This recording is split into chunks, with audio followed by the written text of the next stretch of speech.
Hello guys, welcome to my channel daily blog उर्मिलासी।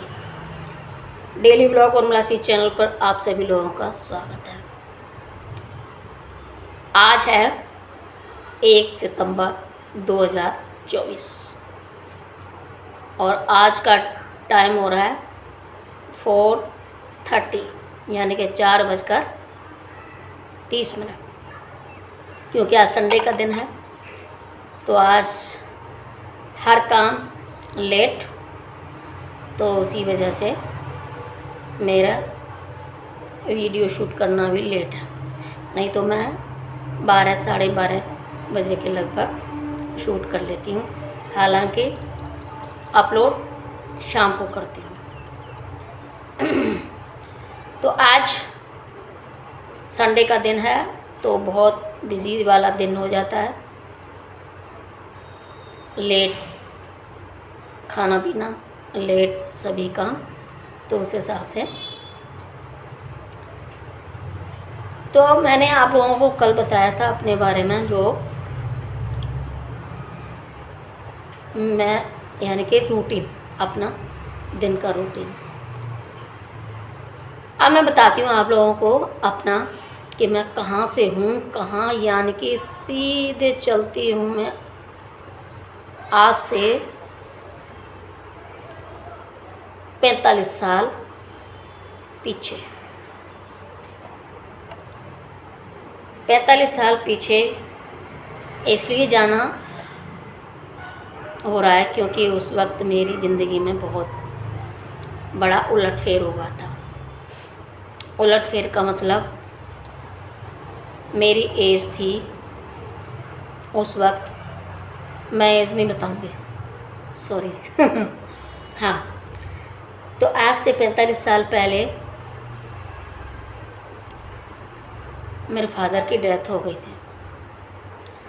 मैं हूँ UP से। यूपी में बिलारा नामक गांव है, मथुरा जिला है।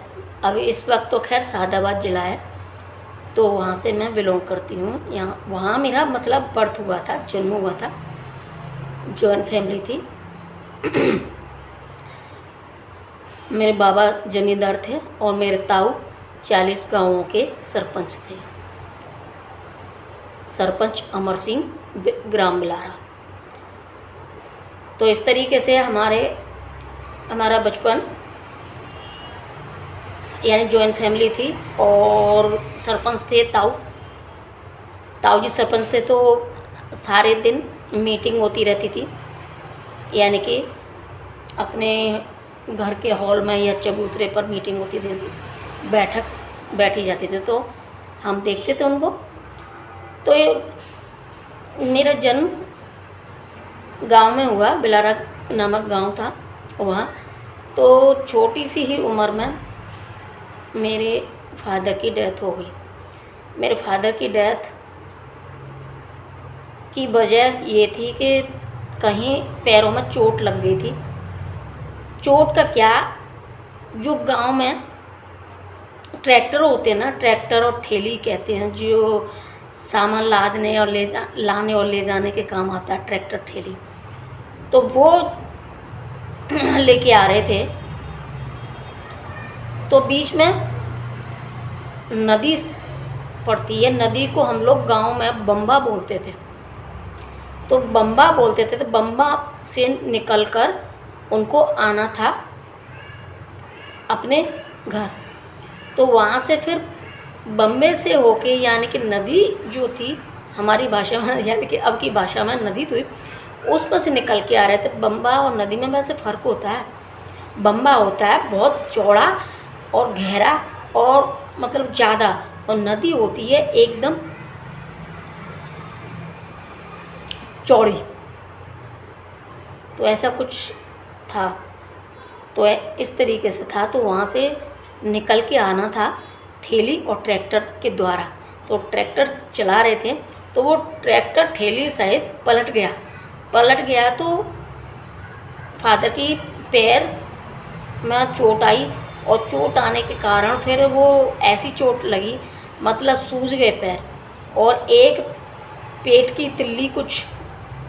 की जो तिल्ली थी उसमें गड़बड़ हो गई थी कुछ ऐसे। अब मुझे तो ज़्यादा ध्यान नहीं है, लेकिन हाँ, जिस तरीके से मेरी मम्मी बताती हैं उस तरीके से मैं आप लोगों को बता।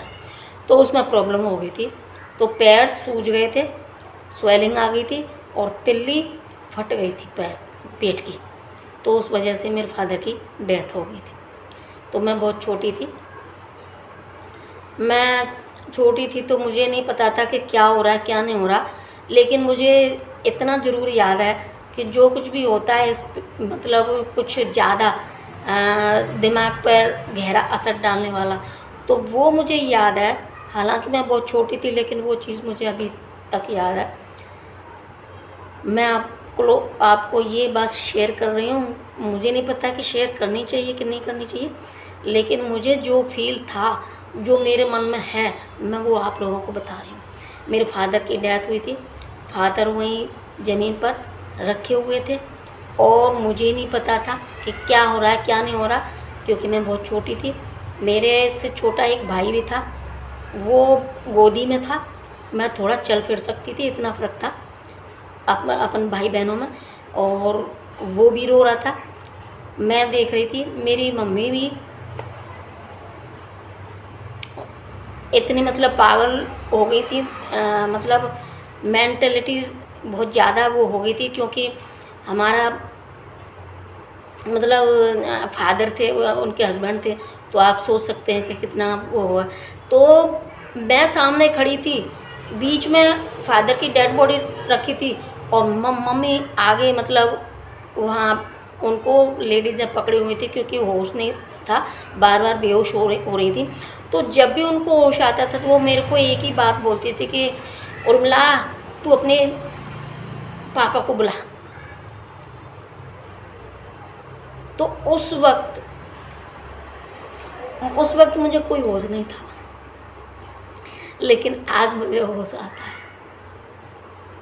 मैं तब भी ये सोचती थी मन में कि मेरी मम्मी, ये पापा मेरे सामने लेटे हुए हैं, ये मम्मी मुझे क्यों बोल रही है कि अपने पापा को बुला,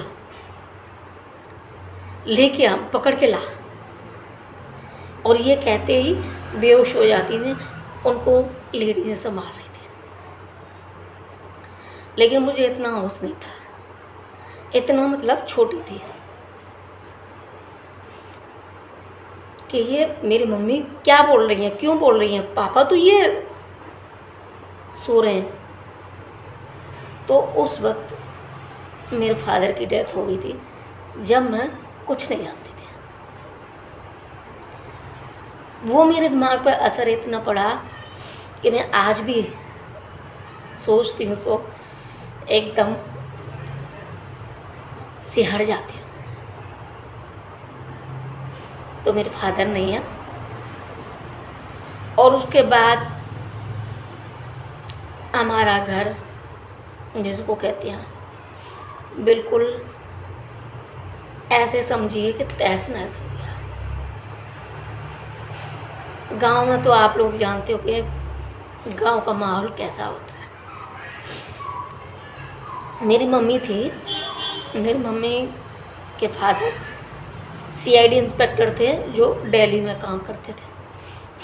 तो मेरी मम्मी अच्छे जगह पर पली बढ़ी और सब कुछ था, लेकिन शादी गांव में हुई। क्योंकि अब संजोग देखिए या कुछ भी देखिए कि मेरे नाना तो सीआईडी इंस्पेक्टर थे और शादी गांव में ही हुई। किस्मत की बात देखिए। तो मम्मी की शादी गांव में हुई थी। तो मैं 2 भाई और एक मैं थी। मेरे 2 भाई थे, एक मैं थी, 3 बच्चे थे हम। तो तीनों का फिर लालन पालन तो हुआ, क्योंकि हमारे फादर के पास यानी बाबा जमींदार थे, ताऊ जी सरपंच थे और फादर के पास भी अच्छी खासी ज़मीन आ रही थी हिस्से में। तो उस वजह से अच्छा खासा घर परिवार था। लेकिन अब आप ये समझिए कि सब कुछ पैसा नहीं होता। लालन पालन अच्छे से हुआ, खूब बढ़िया हुआ। फिर मेरी मम्मी का मायका था आगरा और फिरोजाबाद के बीच में टूंडला। टूंडला से थोड़ा दूरी पर चुलावली, जिसको कहते नाम था। तो फिर हम लोग वहाँ आ गए। वहाँ आने के बाद फिर हमारा मतलब पढ़ाई हमारी टूंडला में हुई।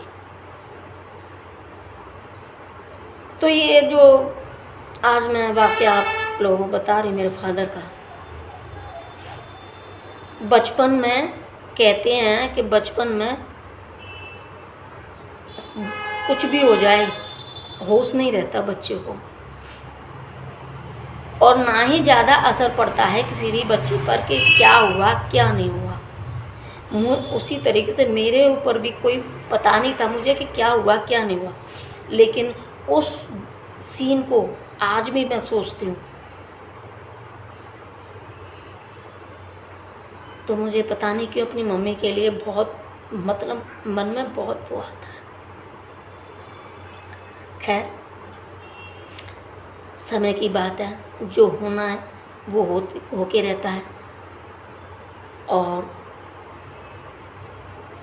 पता नहीं, मेरे पापा की खैर इच्छा मेरे प्रति बहुत थी, क्योंकि मैं एक ही लड़की थी, उनकी 2 लड़के और 1 लड़की थी मैं।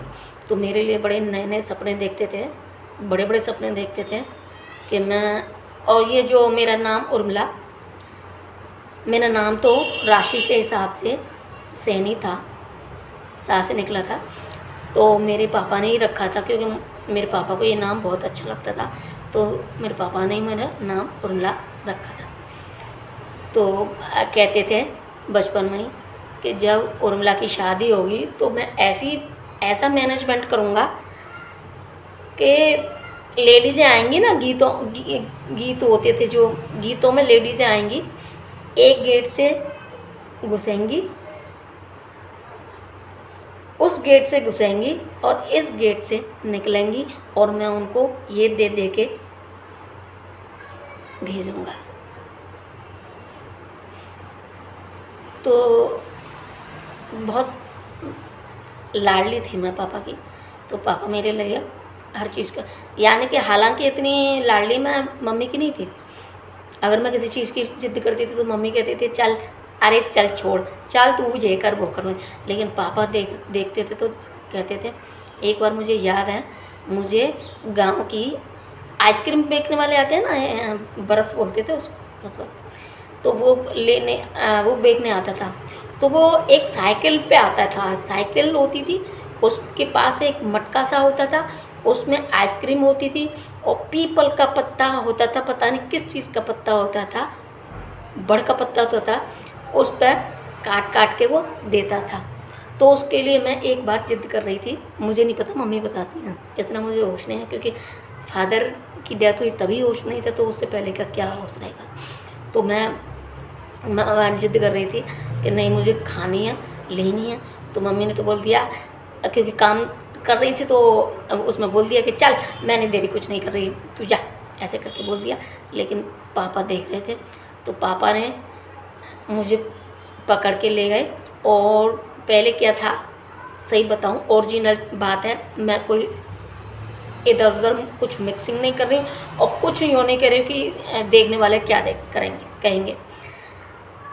उस वक्त गांव का माहौल था, तो उस वक्त जो अनाज होता था, हमारे खेतों में अनाज होता था, तो अनाज के बदले हमें चीज़ें मिल जाती थी। जैसे भी कुछ भी खरीद के लाओ तो अनाज के बदले हमें मिलता था। तो मुझे पकड़ के ले गए और उन्होंने अनाज कटोरे में भरा, कटोरे में दिया, और मैं वो अनाज लेके गई, और वहाँ से मैं आइसक्रीम लाई और आइसक्रीम मैंने खाई। वो आइसक्रीम की आज भी याद आती है। हालांकि मुझे नहीं पता, मुझे इतना पता था कि हाँ कोई आइसक्रीम होती थी और उसे हम खाते थे, तो वो पत्ते पर होती थी। लेकिन मम्मी बताती हैं तो फिर वो पूरी की पूरी अच्छे से याद आ जाती है कि हाँ ऐसा भी था, शायद कभी था ऐसा। तो ऐसे करके गांव की ज़िंदगी बहुत मज़ेदार थी। जब से हमने होश संभाला तब तो हम आ गए थे, अपनी नानी के यहाँ आ गए थे। तो नानी के यहाँ ज़्यादा गांव जैसा हाल नहीं था। हालांकि नाना जी तो रहते थे दिल्ली में, लेकिन नानी अपने वहाँ रहती थी, यानी आगरा और फिरोजाबाद के बीच में। तो इस तरीके से हम नानी के यहाँ रहे थे। और वहाँ से फिर बाद में हम बड़े हो गए तो अपना मतलब पढ़ाई लिखाई के लिए सब अपने आप ही संभालने लगे। मतलब भाई हमारा बड़ा था तो वो संभालने लगा था सब कुछ। तो उस तरीके से अपना लालन पालन हुआ था। लालन पालन अच्छा हुआ था। लेकिन जो एक ये सीन था जो मुझे जब भी याद आया है तो मुझे बहुत वैसा फील होता है, और वो भी मेरी मम्मी के लिए फील होता है कि उस वक्त मेरी माँ की एज क्या थी। पर चलो छोड़ो, जो भी है, क्योंकि अपने को भी बहुत परेशानी होती है, दिक्कत होती है ये सब सोचने में। तो आज के लिए बस इतना ही, क्योंकि आज संडे है। बच्चों की आपाधापी चल रही है दूसरे कमरे में। तो तो फिर आज के लिए बस इतना ही। फिर मैं एक बार कहूँगी, आप लोग अगर डेली ब्लॉग उर्मिला सी चैनल पर नहीं है तो डेली ब्लॉग उर्मिला सी चैनल को सब्सक्राइब कर लें, साथ में पास वाली बेल आइकन को भी प्रेस कर लें, ताकि मेरी जो भी नई वीडियो आए उसकी सूचना आपको मिले और आप उसका एंजॉय करें। तो आज के लिए बस इतना ही, और साथ में पसंद आती है तो लाइक भी कर दें, शेयर भी कर दें। तो आज के लिए बस इतना ही, फिर मिलती हूँ अगली वीडियो में। तब तक के लिए टेक केयर, बाय बाय।